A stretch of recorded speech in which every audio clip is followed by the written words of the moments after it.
Yo guys, what's going on? I'm Tim along with KJ for The Real Sports Talk. You can hit us up on Twitter at CashKelly_TRST, and you can also like The Real Sports Talk on Facebook.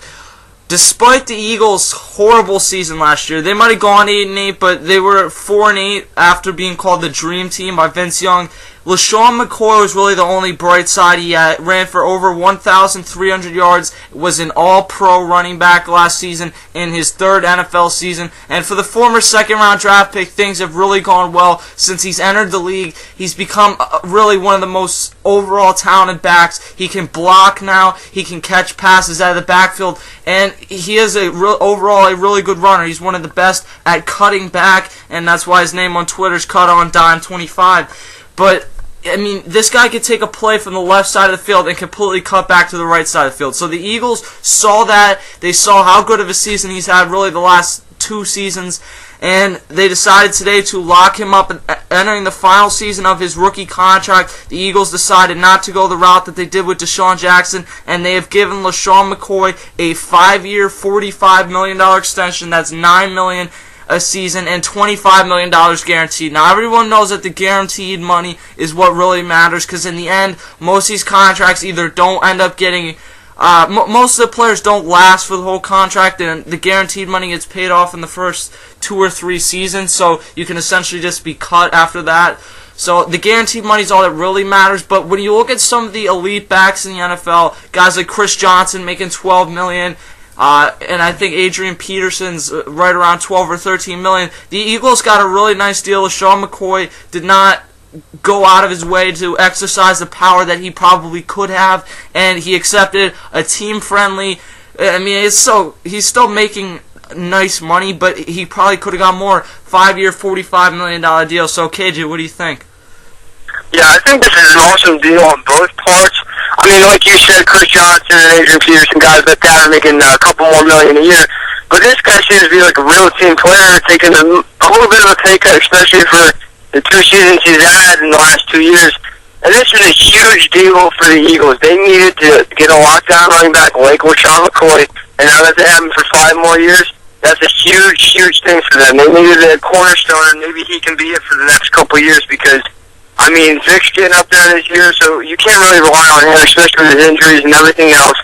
Everyone thinks that he's all the running there. And LeSean McCoy, with over 1,300 yards last year, shows that he can be the guy to run the ball. You don't need Mike Vick. You don't need to bring in guys like Ronnie Brown. You don't need guys like that. He can run the ball. I'm really happy to see this, and I think it's a huge deal for the Eagles. They needed this, and he's going to be an all-pro for a couple of years, so I'm glad to see this happen for the Eagles. Yeah, he's only 24 years old. That's kind of the scary part about this. And as much as I was down as an Eagles fan, and overall just as someone with an NFL perspective on the Eagles coming off of last season, keeping Andy Reid, keeping Deshaun Jackson, what I've realized is that things cannot possibly go as bad as they did last year. Mike Vick is going to miss a few games here and there, and you hope he doesn't miss the whole season, but you hope that with every starting quarterback in the NFL. If you can keep Mike Vick somewhat healthy, get like 12, 13 games out of him, keep Deshaun Jackson happy, which you would expect now that he's paid. You have Brent Selleck, who really came on, connected with Michael Vick after a rough first season. Jeremy Maclin, who even had a tough season last year. Jason Avant, Riley Cooper, a very good overall wide receiving core, and a defense that has gotten a lot better. The defensive line is going to be one of the best in the NFL, and it already was last year. Trent Cole opposite Jason Bavin. Trent Cole is one of the best overall defensive ends, and while Jason Bavin isn't a great run stuffer, he is one of the best at sacks. He had 18.5 sacks last season. Interviewed him on this program. And then at defensive tackle, you have Colin Jenkins, who is one of the premier, probably top 7 defensive tackles in the NFL. And then you draft Fletcher Cox at the number 12 pick. He will be the other DT, or him or Mike Patterson, who's, I mean, he's average, he's good, but he's not great, so you'd hope it's Fletcher Cox. And then overall, you traded Asante Samuel, which I actually think is a good thing, because it opens up a room for Dominique Rodgers-Cromartie. You have Nnamdi Asomugha, who under this system with Juan Castillo should thrive in his second season.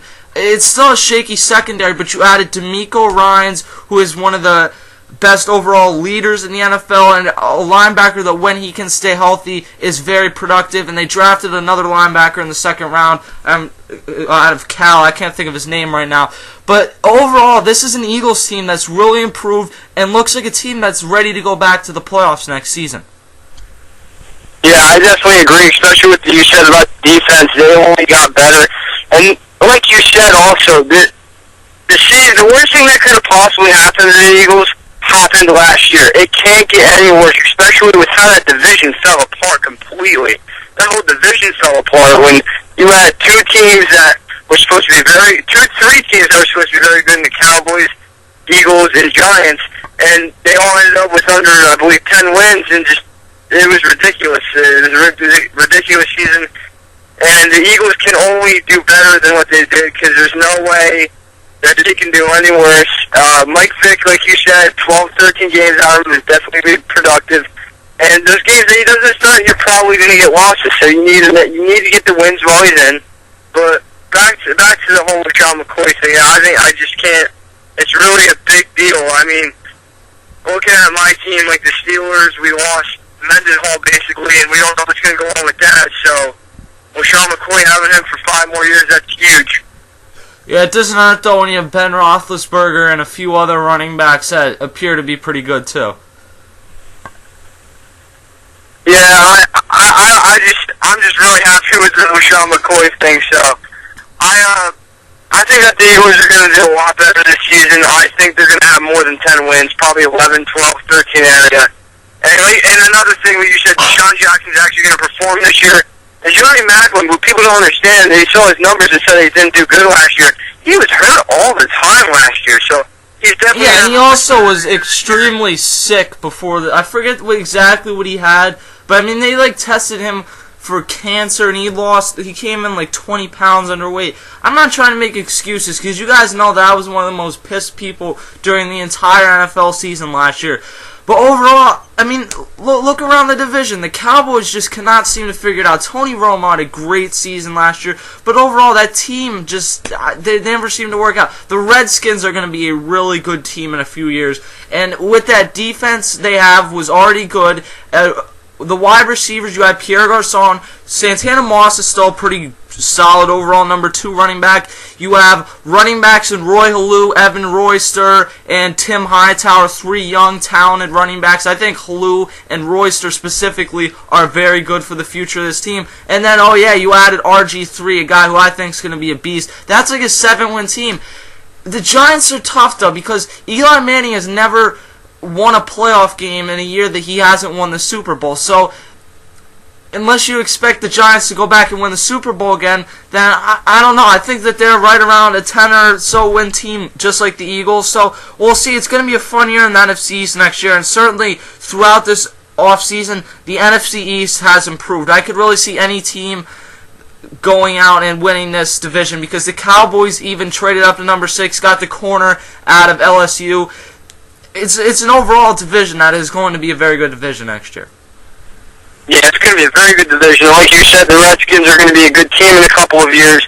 And along with that, they just got RG3, so they don't have to worry about guys like Rex Grossman taking over at quarterback, because that's never going to work out. And like you said, Santana Moss, guys like that. I believe they have a guy named Armstrong. He's pretty good, too. Their defense is pretty solid, and they're going to be a front runner in a couple of years. And heck, even if RG3 blows it up next year like Cam Newton did this past year, and actually has a good defense and team around him, unlike Cam Newton, he has the potential to go to the playoffs for this team. So this is a really good division, and hopefully it doesn't fall apart like last year, because that would be disappointing.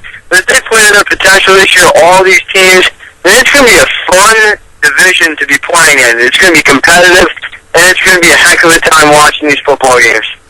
And once the NFL season comes around, we'll be here every week with the NFL Final Score. This year it'll probably just be me and KJ, and then maybe Justin or whoever else if someone else comes on the show between now and then. So we'll see whatever. In between now and then, we'll be here covering the NBA playoffs. I know our coverage has kind of been a little inconsistent, but I've been sick and KJ's been busy, and believe me, once it gets down to like the Eastern Conference Finals and the Western Conference Finals and the NBA Finals, we'll be all tuned into that. And then also the MLB season really gets going Friday, tomorrow night. You can check us out, or you can check me out. I don't know about KJ yet.